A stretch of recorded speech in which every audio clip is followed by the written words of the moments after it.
하나님 말씀은 창세기 3장 1절에서 13절까지 말씀입니다. 창세기 3장 1절에서 13절까지 말씀 번갈아 가면서 읽습니다. 제가 먼저 읽겠습니다. 그런데 뱀은 여호와 하나님이 지으신 들짐승 중에 가장 간교하니라. 뱀이 여자에게 물어 이르되 하나님이 참으로 너희에게 동산 모든 나무의 열매를 먹지 말라 하시더냐. 여자가 뱀에게 말하되 동산 나무의 열매를 우리가 먹을 수 있으나 동산 중앙에 있는 나무의 열매는 하나님의 말씀에 너희는 먹지도 말고 만지지도 말라 너희가 죽을까 하노라 하셨느니라. 뱀이 여자에게 이르되 너희가 결코 죽지 아니하리라. 너희가 그것을 먹는 날에는 너희 눈이 밝아져 하나님과 같이 되어 선악을 알 줄 하나님이 아심이니라. 여자가 그 나무를 본즉 먹은집도 하고 보암직도 하고 지혜롭게 할 만큼 탐스럽기도 한 나무인지라. 여자가 그 열매를 따먹고 자기와 함께 있는 남편에게도 주매 그도 먹은지라. 이에 그들의 눈이 밝아져 자기들이 벗은 줄을 알고 무화과나무 잎을 엮어 치마로 삼았더라. 그들이 그날 바람이 불 때 동산에 거니시는 여호와 하나님의 소리를 듣고 아담과 그의 아내가 여호와 하나님의 낯을 피하여 동산나무 사이에 숨은지라. 여호와 하나님이 아담을 부르시며 그에게 이르시되 내가 어디 있느냐. 이르되 내가 동산에서 하나님의 소리를 듣고 내가 벗었으므로 두려워하여 숨었나이다. 이르시되 누가 너의 벗었음을 내게 알렸느냐. 내가 내게 먹지 말라 명한 그 나무 열매를 내가 먹었느냐. 아담이 이르되 하나님이 주셔서 나와 함께 있게 하신 여자가 그가 그 나무 열매를 내게 주므로 내가 먹었나이다. 13절 함께 읽습니다. 여호와 하나님이 여자에게 이르시되 내가 어찌하여 이렇게 하였느냐. 여자가 이르되 뱀이 나를 꿰므로 내가 먹었나이다. 아멘. 창세기 2장에 별명을 붙인 자라면 행복장이라고 붙일 수 있을 것 같습니다. 에덴 동산에서 인간은 하나님이 주신 하와와 함께 하나님 안에서 살아갑니다. 하나님 만드신 에덴 동산에서 하나님과 함께 사는 것, 그게 가장 행복한 상태입니다. 그러나 3장부터는 이제 불행이 시작됩니다. 왜 인간에게 불행이 시작됩니까? 사단이 찾아왔기 때문입니다. 자, 3장 1절 함께 읽습니다. 시작. 그런데 뱀은 여호와 하나님이 지으신 들짐승 중에 가장 간교하니라. 뱀이 여자에게 물어 이르되 하나님이 참으로 너희에게 동산 모든 나무의 열매를 먹지 말라 하시더냐. 자, 뱀이 여자에게 찾아옵니다. 뱀은 사단입니다. 정확히 말하면 뱀에게 사단이 들어오는 거죠. 뱀이 사단인 일은 없고 사단이 뱀의 안에 들어온 겁니다. 여기서 알게 되는 것이 있습니다. 사단은 뱀을 이용해서 들어왔다라는 겁니다. 사단은 영적인 존재입니다. 사단은 눈에 보이는 존재가 아닙니다. 사단은 사람이나 동물을 이용해 사람을 유혹합니다. 그런데 사단이 사람이나 짐승을 도구로 이용하는데 사단이 이용하는 그 도구의 특징이 있습니다. 뱀과 같은 사람들을 주로 이용한다는 것입니다. 뱀은 아주 교활한 동물입니다. 약삭빠르고 이기적인 동물입니다.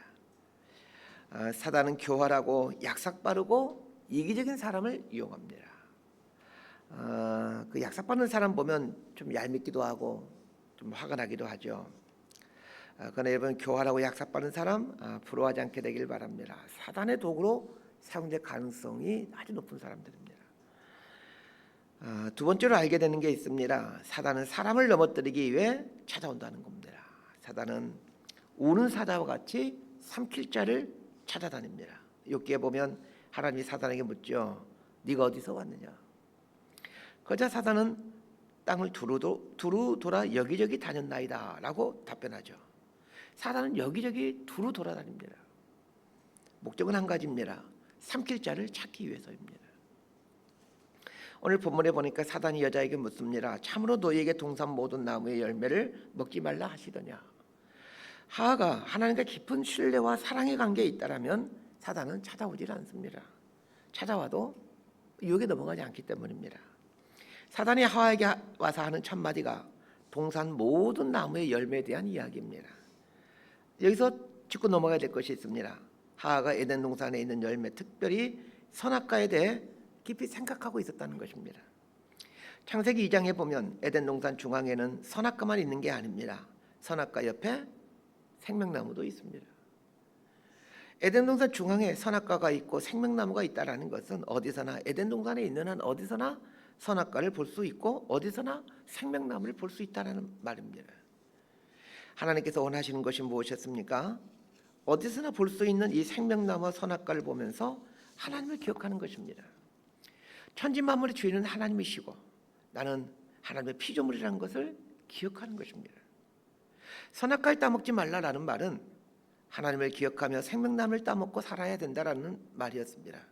그런데 하와가 어느 날 선악과를 묵상하고 있었습니다. 그때 사단이 찾아옵니다. 하와는 보편적인 인간들이 갖고 있는 의문인 하나님 왜 선악과를 두셨을까? 그리고 왜 따먹지 말라 하셨을까에 대한 의문을 갖게 됩니다. 그때 사단이 찾아옵니다. 욥기의 말씀처럼 여기저기 돌아다녔나이다 라는 말은 하와가 하나님의 말씀에 대해 의문을 갖게 되었을 때를 기다렸다는 말입니다. 사단이 우리 인생에 언제 찾아옵니까? 하나님의 존재에 대해 의문이 들 때, 하나님의 말씀에 대해 회의가 들고 불신이 들고 의문이 들 때, 그래야 하나님과 사이에 틈이 생겼을 때 사단은 기회를 놓치지 않고 찾아옵니다. 깨어 있어야 되는 이유가 여기에 있습니다. 깨어 있다라는 말은 하나님 앞에 민감하다라는 말입니다. 하나님과 밀착된 관계를 갖고 있다라는 말입니다. 사단이 하와를 넘어뜨리려고 질문합니다. 하나님이 참으로 너희에게 동산 모든 나무의 열매를 먹지 말라 하시더냐? 사단은 우리의 이성에 공격합니다. 한번 잘 생각해 보라는 얘기죠. 잘 생각해 봐라. 어떻게 2000년 전에 죽은 한 청년을 믿는다고 구원을 받느냐? 어떻게 예수를 믿는다고 죄가 순식간에 사라지느냐? 우리의 이성에 공격을 합니다. 사단은 보통 내기가 아닙니다. 뿔이 달리고 검정 망토를 쓰고 우리에게 찾아오면 쉽게 알아볼 텐데 사단은 교묘한 이성과 논리로 우리에게 찾아옵니다. 동산 모든 나무의 열매를 먹지 말라 하시더냐? 이렇게 물으면 어떻게 답변하는 게 옳은 답변입니까? 선악과를 제외한 모든 열매는 먹을 수 있다 라고 말하는 게 말해야 옳은 답변이 됩니다. 그러나 하와는 그렇게 하지는 못합니다. 자, 2절과 3절 말씀 함께 보도록 합니다. 시작. 여자가 뱀에게 말하되 동산 나무의 열매를 우리가 먹을 수 있으나 동산 중앙에 있는 나무의 열매는 하나님의 말씀에 너희는 먹지도 말고 만지지도 말라 너희가 죽을까 하노라 하셨느니라. 하와는 하나님께서 동산 중앙에 있는 나무의 열매는 먹지도 말고 만지지도 말라 하셨다. 그리고 그거 먹거나 만지면 죽을지도 모른다고 하셨다. 이렇게 답변을 합니다. 하와의 답변을 통해서 하와가 지금 뭘 잘못하고 있는지를 한번 보도록 하겠습니다. 첫 번째 잘못한 것은 동산 중앙에 있는 나무의 열매입니다. 동산 중앙에는 선악과만 있는 게 아닙니다. 생명나무도 있습니다. 생명나무와 선악과에 대한 명확한 구분이 하와에게는 없습니다. 두 번째 잘못한 게 무엇입니까? 먹지도 말고 만지지도 말라고 답변합니다. 하나님은 먹지 말라 하셨습니다. 그러나 하와는 먹지도 말고 만지지도 말라라고 했다라고 답변합니다. 비슷하지만 정확한 것은 아닙니다. 세 번째 잘못한 것은 무엇입니까? 죽을까 하노라 라고 답변하지요. 하나님은 정령 죽으리라, 반드시 죽으리라 말씀하셨습니다. 자, 하와가 이 사단에게 넘어가게 된 원인을 한마디로 한다면 무엇입니까? 하나님 말씀에 대한 그릇된 이해입니다. 하나님 말씀을 아예 모르는 것이 아닙니다. 알긴 합니다. 그런데 대충 알고 두리뭉실하게 합니다. 대충 알고 두리뭉실하게 알면 사단이 공격하기가 쉽습니다. 사단은 하나님의 말씀의 정확한 뜻을 누구보다도 잘 알고 있습니다. 그래서 사단은 수많은 그리스도인들을 하나님의 말씀을 가지고 공격을 합니다. 심지어는 예수님조차도 하나님 말씀으로 공격하지요. 사단이 예수님을 광야에서 시험할 때 어떻게 공격하는지 보십시오. 하나님 말씀으로 시험합니다. 그래서 예수님도 하나님 말씀으로 이 시험이 공격을 이겨내지요. 하와가 사단의 시험에 먹지도 말고 만지도 말고 죽을까 하노라 이렇게 답변하니까 사단이 이제 넘어갈 만하겠구나 쐐기를 박는 말을 합니다. 4절 말씀 함께 보도록 하겠습니다. 4절입니다. 시작. 뱀이 여자에게 이르되 너희가 결코 죽지 아니하리라. 결코 죽지 않는다라는 말, 이 얼마나 근사한 말입니까? 하나님은 죽는다라고 말했는데 사단은 결코 죽지 않는다라고 말합니다. 하나님의 말씀이 더 근사합니까? 사단의 말이 더 근사합니까? 사단의 말이 근사합니다. 근사한 말이라고 옳은 말이 아닙니다. 여러분, 옳은 말 하는 게 쉬울까요? 근사한 말 하는 게 쉬울까요? 근사한 말 하는 게 쉽습니다. 사단은 근사한 말을 하기를 좋아합니다. 왜 그렇습니까? 사람들은 근사한 말에 약하거든요.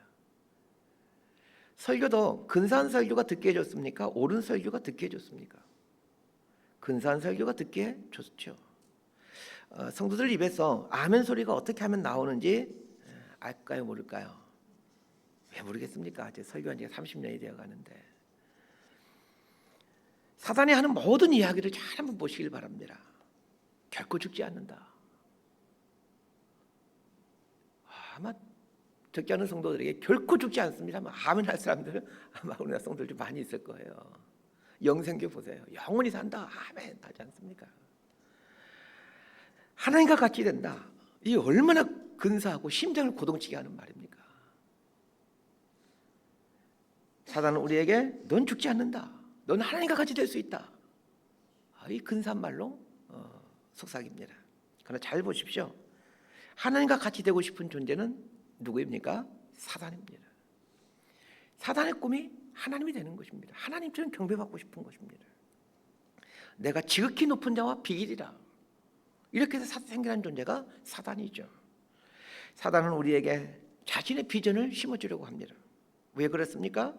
우리가 이 사단의 비전을 갖게 될 때 사실 사단은 자신의 비전이 이루어지거든요.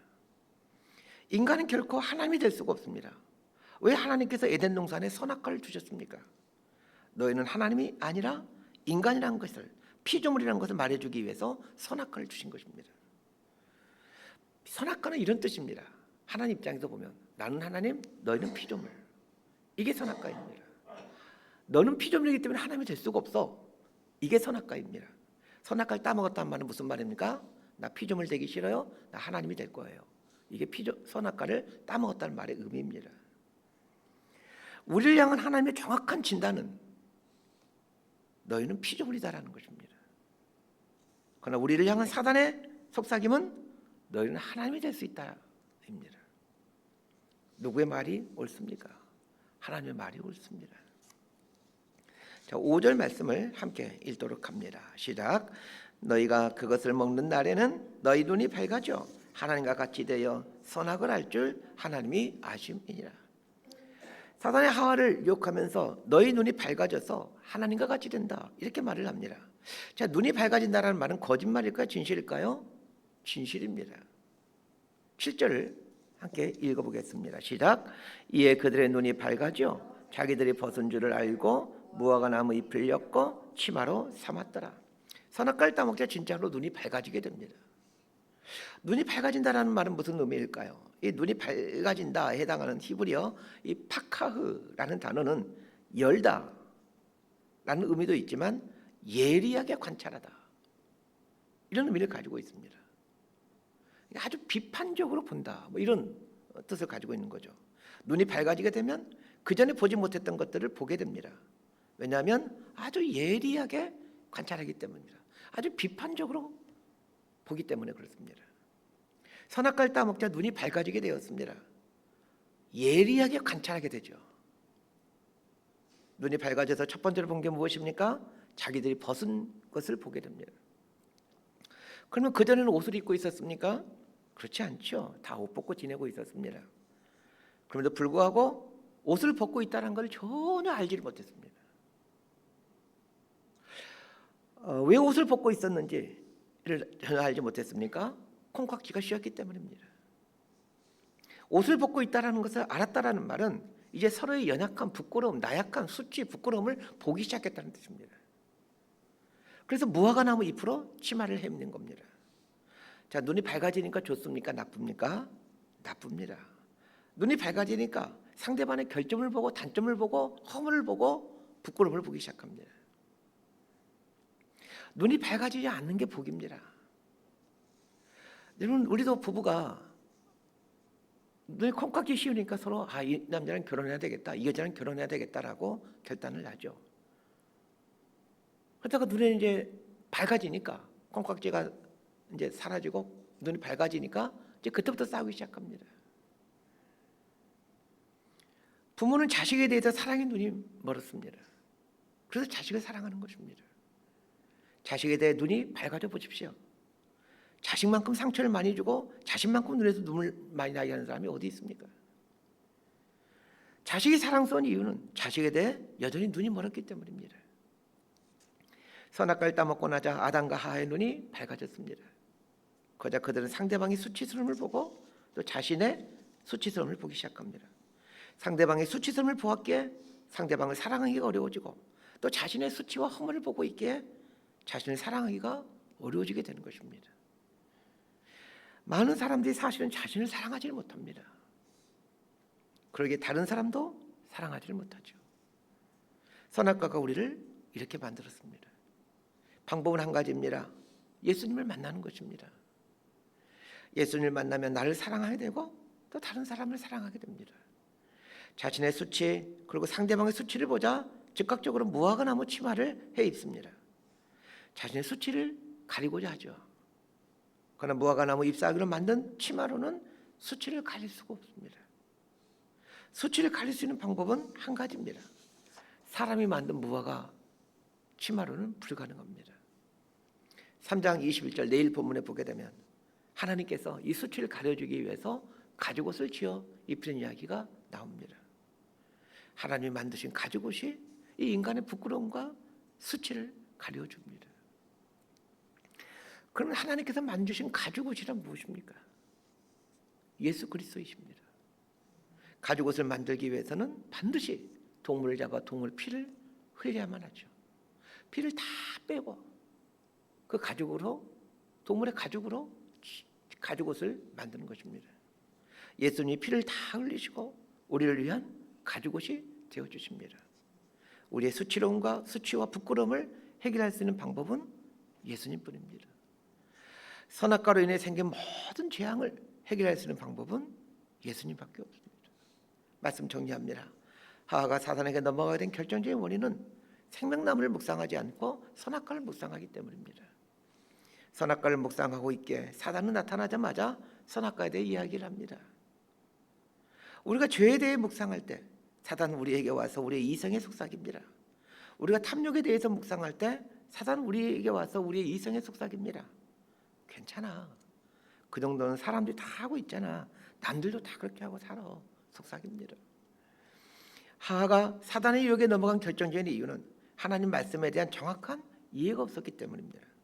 말씀에 대한 무지가 유혹에 넘어가게 합니다. 우리가 먹어야 되는 것은 생명나무입니다. 생명나무란 예수님이고 예수님의 십자가이고 하나님의 말씀입니다. 예수님을 묵상하면 나를 사랑하게 됩니다. 예수님을 묵상하면 또 다른 사람을 사랑하게 됩니다. 하나님께서 아담과 하와에게 에덴 동산 한 중앙에 생명나무 선악과를 주셨습니다. 어디서나 볼 수 있도록 생명나무 선악과를 에덴 동산 중앙에 두셨습니다. 무엇을 볼 것인가는 내가 결정하는 겁니다. 생명나무이신 예수님을 바라보십시오. 생명나무이신 예수님의 십자가를 묵상하며 사십시오. 그러면 에덴의 행복을 회복해 갈 수가 있습니다. 이렇게 살아가는 저희 여러분의 삶이 되기를 진심으로 소망하고 축복합니다. 기도하겠습니다. 하나님 말씀이 생명입니다. 우리가 늘 깨어있어 말씀 앞에 대면하며 살기를 원합니다. 말씀을 통해 하나님 경험하고 예수님 경험해가는 삶을 살게 해주십시오. 세상이 만든 무화과 치마로는 죄의 문제를 해결할 수가 없다는 것을 알게 됩니다. 가지고 오시신 예수님만이 근본적인 해결 책임을 알게 됩니다. 날마다 예수님의 의의 옷을 입고 하나님 앞에 그리고 세상 앞에 서게 해주십시오. 예수님의 이름으로 기도드리옵나이다. 아멘.